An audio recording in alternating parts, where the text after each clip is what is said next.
Alors, bonjour à tous, chers frères et sœurs de Lévis, de Montmagny et vous tous de la maison qui nous suivez ce matin. C'est une joie d'être avec vous. On est mardi le 17 novembre et on continue notre manne pour aujourd'hui avec notre troisième capsule sous le thème Le sujet d'une très grande joie. Ce matin, nous allons continuer, frères et sœurs, à regarder à l'humanité de Jésus.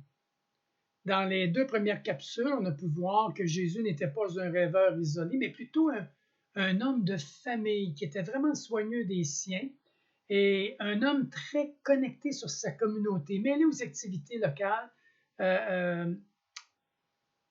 et de son village en fait, et aussi à la culture de son temps.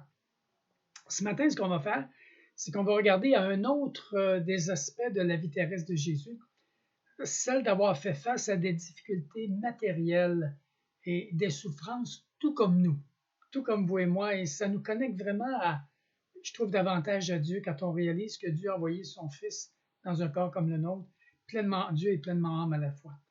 Prions quelques instants. Alors, notre Père Céleste, merci pour ta parole, merci pour Jésus-Christ, merci pour le modèle qu'il représente pour nous, pour ses enseignements. Alors, nous te prions d'ouvrir notre intelligence et de la renouveler pour que, encore aujourd'hui, on puisse grandir dans notre connaissance de Jésus pour mieux l'aimer et encore mieux le servir. C'est dans le bon nom de Jésus, Père, que nous te prions. Amen. Alors, dans Luc, au chapitre 6, au verset 20, c'est écrit, alors Jésus, levant les yeux sur ses disciples, dit, « Heureux vous qui êtes pauvres, car le royaume de Dieu est à vous. » Chers amis, ces pauvres au sens spirituel sont ceux, en fin de compte, qui sont déçus de ce monde actuel, de Genèse 3, et soupirent après ce que Dieu leur réserve. Êtes-vous de ces pauvres? De ceux qui ont la promesse qu'il nous entendra et comblera nos besoins dans son royaume proche? Vous savez, nos contemporains peuvent se moquer de nous et même, je dirais, nous haïr secrètement quelque part parce que nous plaçons notre confiance dans l'envoyé de Dieu, dans Jésus, à la fois Fils de l'homme et Fils de Dieu. Et comme les prophètes, nous recevrons notre récompense du Seigneur. C'est important de réaliser que Jésus aussi était un pauvre, mais il était un pauvre heureux. Alors, j'aimerais qu'on regarde ensemble ce matin sa situation générale. On va commencer sur le plan matériel. Alors, Jésus est né et a grandi dans une famille pauvre et a connu les difficultés matérielles comme nous. Il a eu une vie de simplicité et de contentement, je vous dirais, la majeure partie de sa vie terrestre.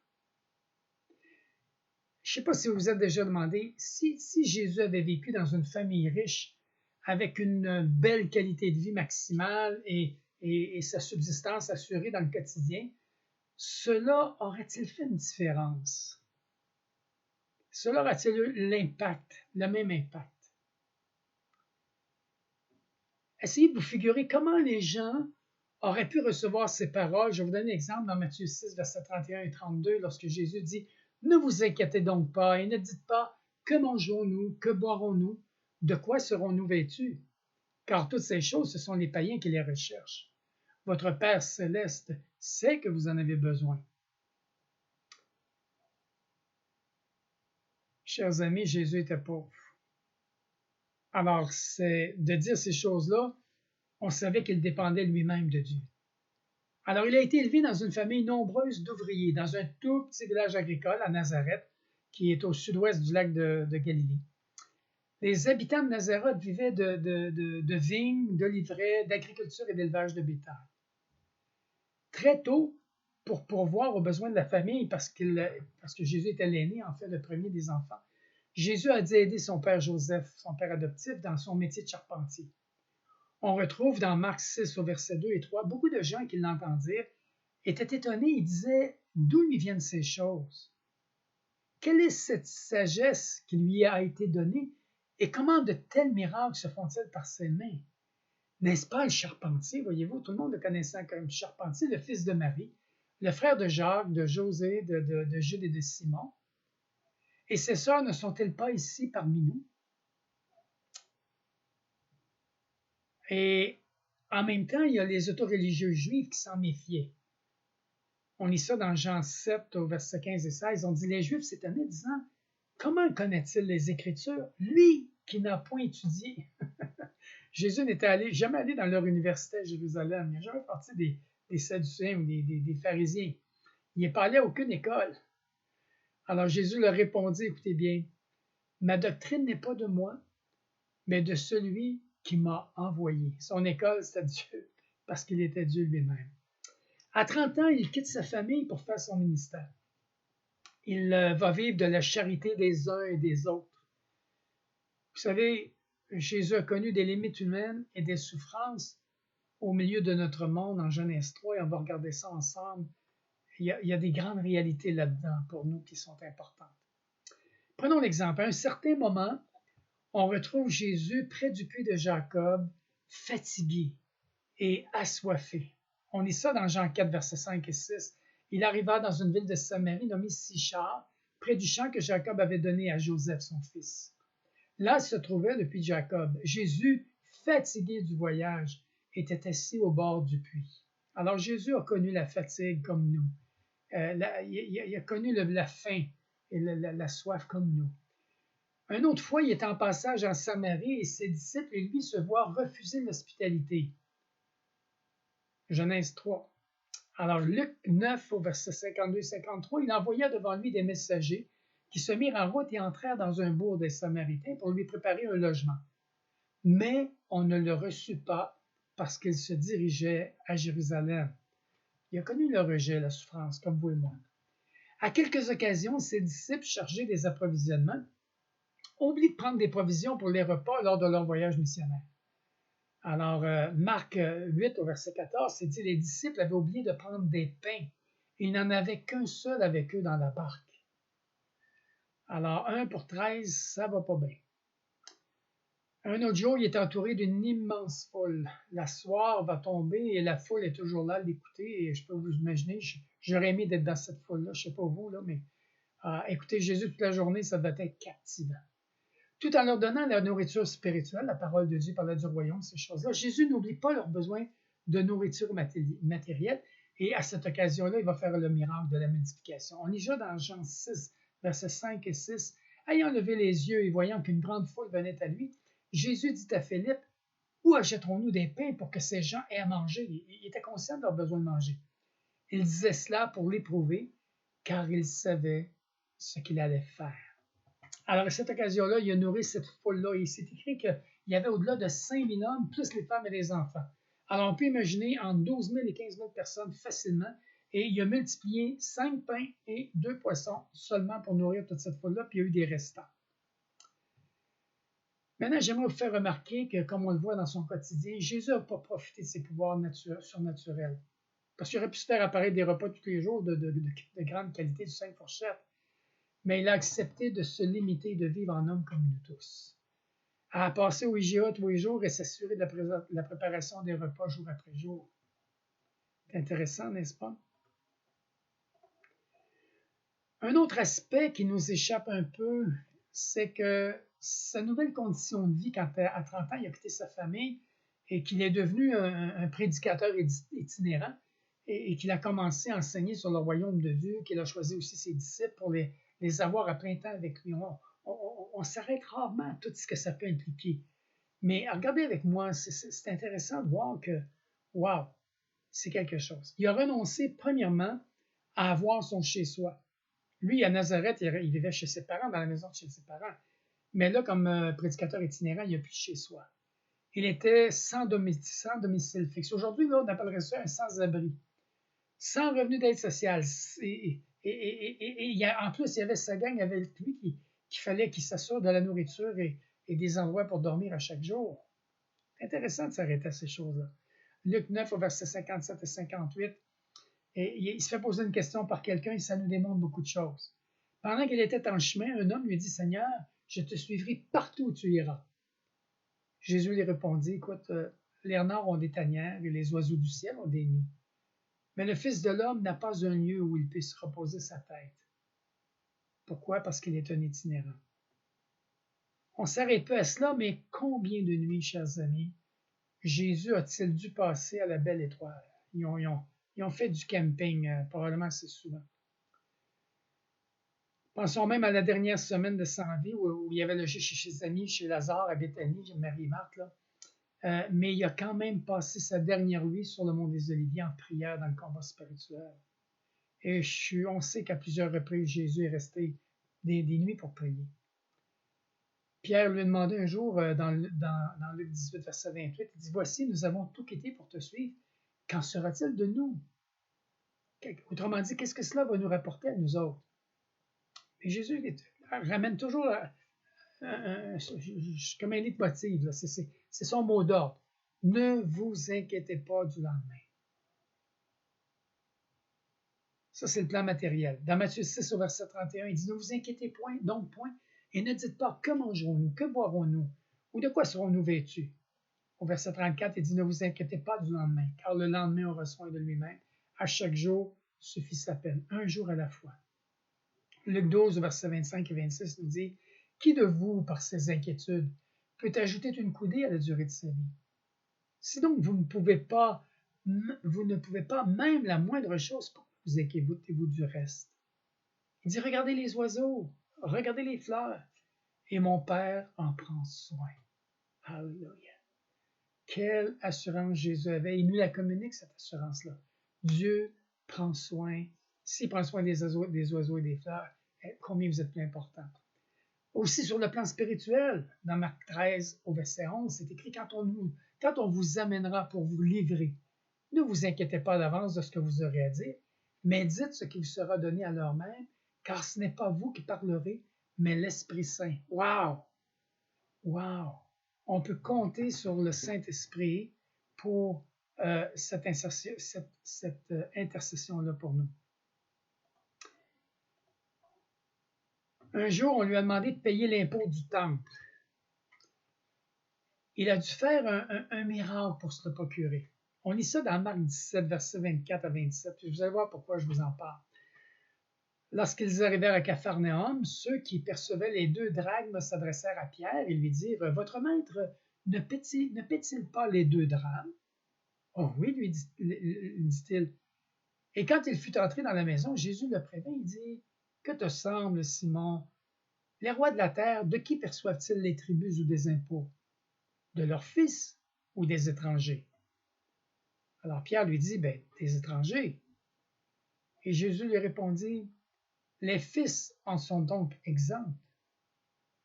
Mais pour ne pas les scandaliser, va à la mer, jette l'hameçon et tire le premier poisson qui viendra. Ouvre-lui la bouche et tu trouveras un stratère, c'est-à-dire une pièce d'argent. Prends-le et donne-le leur pour moi et pour toi. » Ça payait pour les impôts des 2. Alors, je trouve que cette situation-là est un peu humoristique, mais elle nous prouve 2 choses importantes. Premièrement, c'est que Jésus n'avait pas un sou dans ses poches, ni Pierre non plus. Deuxièmement, que s'il l'avait voulu, Jésus aurait pu nager dans l'abondance. N'est-ce pas? Il aurait pu faire apparaître énormément d'argent s'il aurait voulu. Jésus, frères et sœurs, s'est limité. Dans son humanité, il s'est limité. L'apôtre Paul conclut dans 2 Corinthiens 8, verset 9, « De riche qu'il était, et j'aime tellement l'expression, il s'est fait pauvre, afin que par sa pauvreté, nous soyons enrichis. » Alléluia.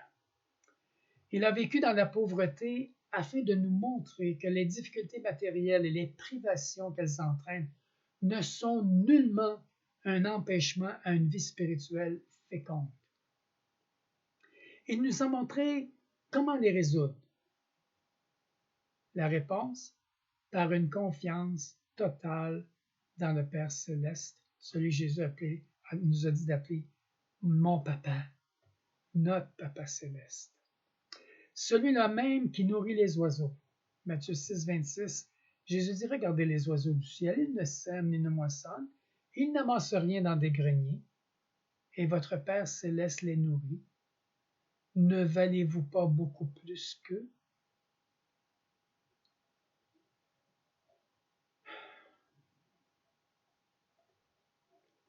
Chers amis, Jésus a démontré que des conditions matérielles défavorables ne sont pas nécessairement un obstacle à servir Dieu de façon efficace et même, je dirais, surprenante. Elles peuvent tout au contraire nous pousser à rechercher une communion plus intime avec Dieu. Laissez-moi vous faire remarquer que c'est après 40 jours de jeûne que Jésus a subi l'épreuve qui a donné son orientation à tout son ministère. C'est en ayant faim et soif, même en étant fatigué, qu'il a parlé à la femme samaritaine au puits de Jacob.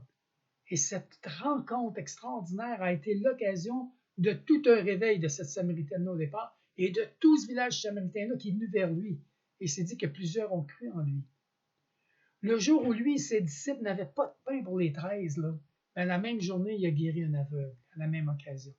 C'est durant la dernière semaine de sa vie où il a été errant, qui a été pourchassé par tous, obligé de camper dehors, qu'il a donné à ses disciples les enseignements sublimes que nous trouvons dans les derniers chapitres de l'Évangile de Jean, qui sont des chapitres sur le nouveau commandement, aimez-vous les uns les autres comme moi je vous ai aimé. Un avec Dieu, il parlait du Saint-Esprit. Un avec Dieu, avec le Père, avec le Fils, qu'ils soient un ensemble comme nous. Alléluia. Ces derniers chapitres-là qui respirent cette paix et cette joie parfaite dont nous avons parlé dans mes capsules précédentes.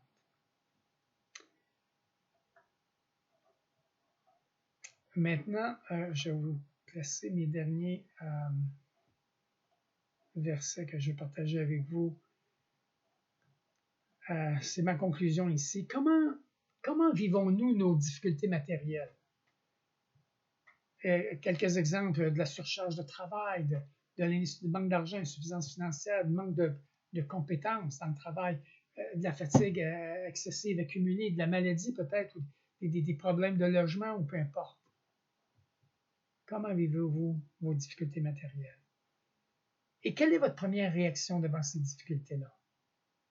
De l'inquiétude, du souci, de la déprime, ou des petites combines afin de s'en sortir, ou la prière.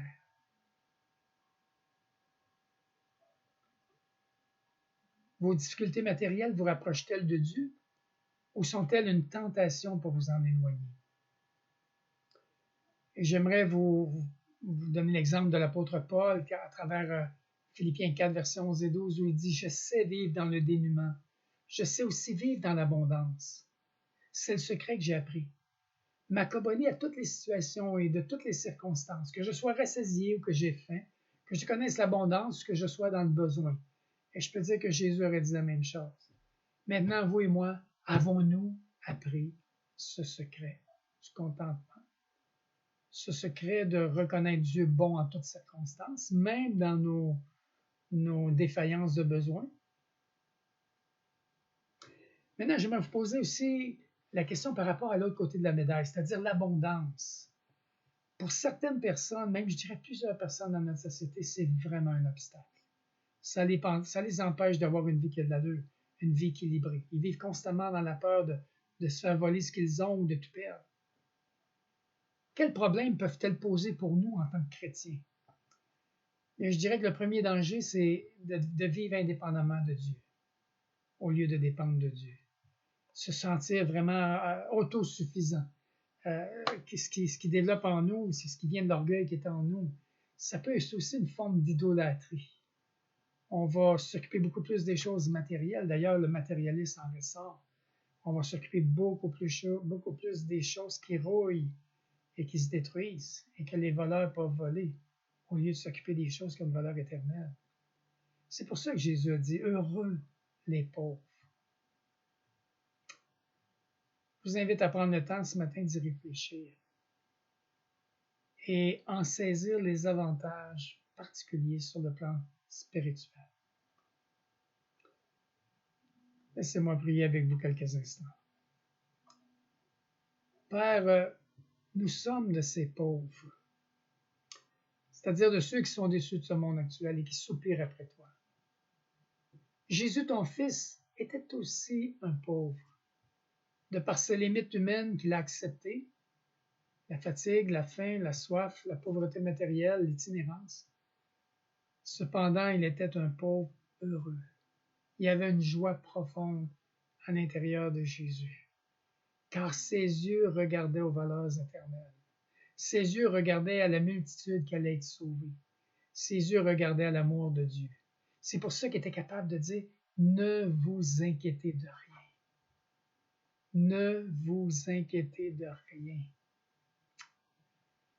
Père, combien Jésus nous a montré que des conditions matérielles défavorables ne sont aucunement un obstacle à servir Dieu de façon efficace. Même au contraire, elles nous poussent à rechercher une communion plus intime et de dépendre davantage de toi, Père. Tu nous appelles à vivre, en fait, le contentement et la reconnaissance sans inquiétude et à nous occuper des choses d'en haut, de partager notre trésor avec nos contemporains. Pour ta gloire, Père. Pour ta gloire. C'est dans le bon nom de Jésus que je t'ai prié. Amen. Amen. Alors, chers frères et sœurs, pour jeudi, j'aimerais vous inviter à lire Marc 3, versets 31 à 35, et un peu plus loin, Marc 10, versets 29 à 30. Nous allons continuer à regarder à l'humanité de Jésus, mais là, on va regarder dans ses relations avec sa famille et avec ses disciples, et ce en quoi, en fait, nous sommes concernés. Alors, je prie que Dieu vous accorde une super belle journée, que vous sentiez sa présence, que vous le craigniez et l'honoriez à travers votre journée, à travers vos paroles et vos actions. Que la bénédiction de Dieu soit devant vous. En Jésus-Christ. Amen.